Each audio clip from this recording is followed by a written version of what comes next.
Halo, perkenalkan, nama saya Nia Kapika. Saya mengajar IPS di SMP Guru Mandiri Jakarta.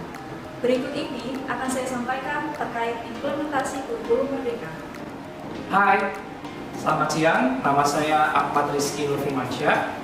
Saya di sini adalah guru untuk pelajaran ilmu pengetahuan alam dan saya mengajar di Sekolah Global Mandiri Jakarta. Halo, nama saya Indah Bakti. Saya mengampu pelajaran Bahasa Indonesia di Sekolah Global Mandiri Jakarta. Cara saya mengenali karakteristik peserta didik yaitu dengan asesmen diagnostik. Yang saya lakukan yang pertama adalah asesmen diagnostik non-kognitif.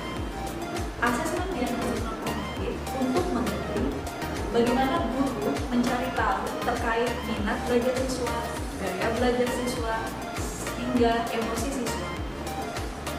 Contohnya seperti pertanyaan guru kepada peserta didik seperti bagaimana kondisi peserta didik hari ini ataupun perasaannya saat ini. Selain itu, asesmen diagnostik juga dilakukan dalam ranah kognitif, yaitu untuk menggali pengetahuan awal peserta didik. Contohnya seperti guru memberikan sebuah pertanyaan terkait konteks dari materi pembelajaran di jenjang di mana siswa tempuh pada saat ini. Kemudian pertanyaan yang diberikan kepada siswa di jenjang sebelumnya apabila di SMP kelas 8, maka pertanyaannya adalah sesuai dengan materi yang dia pelajari di jenjang sebelumnya. Begitu juga di kelas 7. Berikut adalah asesmen diagnostik terkait dengan pengenalan karakteristik peserta didik dan pembelajaran yang saya lakukan.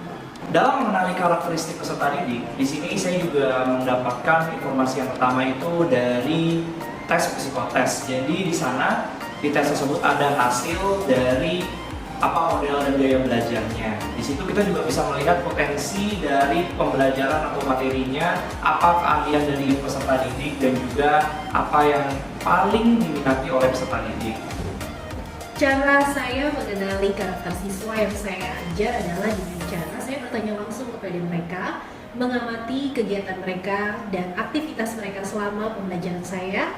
Kemudian saya membentuk sebuah kelompok, karena dari sebuah kelompok itu kita bisa tahu karakter para siswa itu aslinya seperti apa. Pembelajaran terdiferensiasi yaitu bagaimana guru bisa mengakomodir kebutuhan belajar siswa melalui kegiatan pembelajaran. Adapun strategi yang dilakukan dengan diferensiasi produk, maksudnya adalah guru membuat suatu proyek yang hasilnya produk yang saya lakukan di kelas 7 menggunakan proyek desain yang terintegrasi dengan metrik atau pengguna lapangan ujian nasional.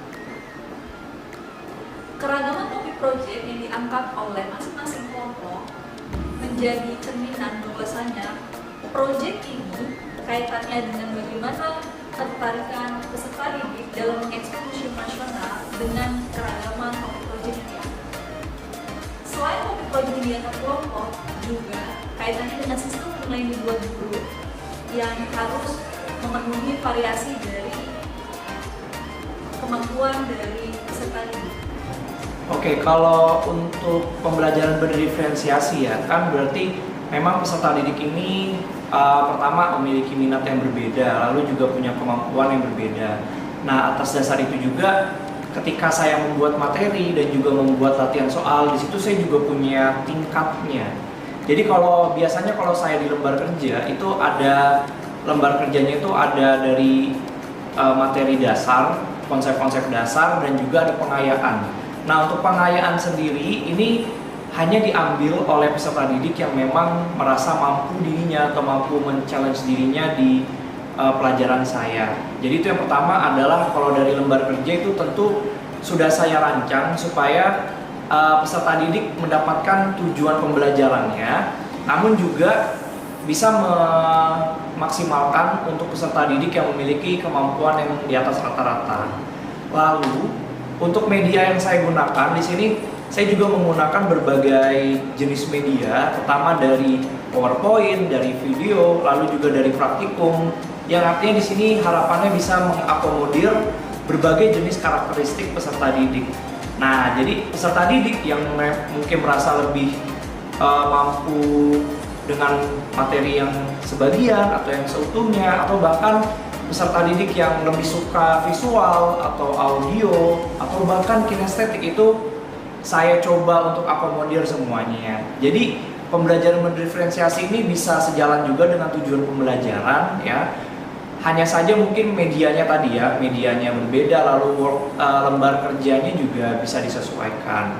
Nah, jadi untuk pembelajaran diferensiasi ini sudah saya terapkan selama pembelajaran di kurikulum Merdeka kelas 7 mulai tahun ini. Saya pribadi menerapkan pembelajaran diferensiasi terhadap materi yang saya ajarkan adalah dengan cara praktik. Jadi 30% teori, 70% praktik. Biasanya saya meminta mereka untuk menulis sebuah cerita pendek atau menulis sebuah gagasan yang mereka tuangkan dalam tulisan yang minimal 4 sampai 6 paragraf. Atau dalam sebuah teks imajinasi saya membuat satu praktik bersama-sama di sebuah kelas, yaitu memainkan sebuah cerita, yaitu cerita rakyat dalam pementasan wayang. Hasil dari pembelajaran berdiferensiasi yang saya lakukan tidak hanya terkait produk berupa video yang dibuat oleh siswa, tapi hasilnya juga terkait dengan bagaimana sikap peserta didik setelah menempuh proyek tersebut. Yaitu hasilnya adalah bagaimana sikap kreatif peserta didik juga diasah dalam proses pembuatan proyek. Sikap tanggung jawab juga diasah peserta didik melalui bagaimana peran masing-masing peserta didik dalam pembuatan video tersebut bersama kelompok. Oke, untuk hasil pembelajaran berdiferensiasi seperti yang kita ketahui, kita mencapai satu pembelajaran yang sama, satu tujuan pembelajaran yang sama. Artinya dalam segi kedalaman materi itu memang diharapkan mencapai tujuan yang sama, namun untuk cara menggapai tujuan pembelajaran tersebut yang berbeda. Nah, hasil yang saya rasakan selama pembelajaran di 1 atau 3 bulan kemarin itu peserta didik mampu yang memahami dan juga mampu mencapai tujuan pembelajarannya. Dan tentu saja dengan metode yang mereka senangi ya, karena sekali lagi peserta didik ini disesuaikan dengan karakter dan juga berdasarkan identifikasi dari guru dan juga psikotes. Maka dari itu kami bisa memaksimalkan untuk melakukan pembelajaran diferensiasi sehingga mendapatkan hasil yang cukup baik. Hasil yang saya rasakan adalah anak-anak semakin solid ya terhadap teman-temannya. Mereka mau berbaur karena mereka mendapatkan kelompok dengan teman-teman yang baru. Kemudian mereka lebih tertarik dan lebih berimajinasi dengan fun gitu, dengan sukacita, dan mereka lebih memahami materi dari apa yang mereka praktikkan. Adapun perasaan peserta didik dan guru setelah melakukan pembelajaran berdiferensiasi, yaitu untuk peserta didik merasa lebih percaya diri karena dengan proyek tersebut mereka bisa mengeksplor potensi mereka kaitannya dengan topik proyek yang mereka angkat. Selain itu, perasaan guru terkait dengan pembelajaran berdiferensiasi, yaitu guru dapat lebih memahami potensi minat dari peserta didik. Oke, kalau perasaan saya ya, itu sebenarnya kurikulum Merdeka itu adalah yang saya harapkan gitu ya dari pembelajaran. Jadi memang targetnya adalah peserta didik ini mampu mencapai tujuan pembelajaran walaupun dengan metode yang berbeda-beda. Artinya dengan pembelajaran berdiferensiasi ini saya cukup puas dan juga sangat senang menjalani pengajaran saya sebagai seorang guru. Saya menikmati sekali prosesnya dan peserta didik juga jadinya selalu diberi kesempatan gitu ya, dan juga selalu diberikan berbagai macam media dan juga metode yang menyenangkan. Jadi karena tidak monoton sesuai dengan identifikasi ya, dengan karakter mereka, jadi dari guru juga menyenangkan gitu ya, termasuk dari peserta didik. Walaupun memang di pembelajaran berdiferensiasi ini guru jadi perlu lebih aktif lagi dan perlu inovatif lagi gitu. Jadi memang tantangannya ada dan juga namun pas itu hasilnya juga jadinya lebih maksimal. Bagaimana perasaan guru dan siswa ya? Kalau saya pribadi sebagai guru, saya merasa sangat senang karena saya bisa mengajarkan hal-hal yang relate dengan dunia nyata. Kemudian saya bisa mengasah imajinasi mereka melebihi batas kemampuan mereka. Seperti contohnya ketika mereka membuat wayang, dan itu banyak hal-hal yang kejutan menurut saya yang hadir di tengah-tengah hasil dari karya mereka.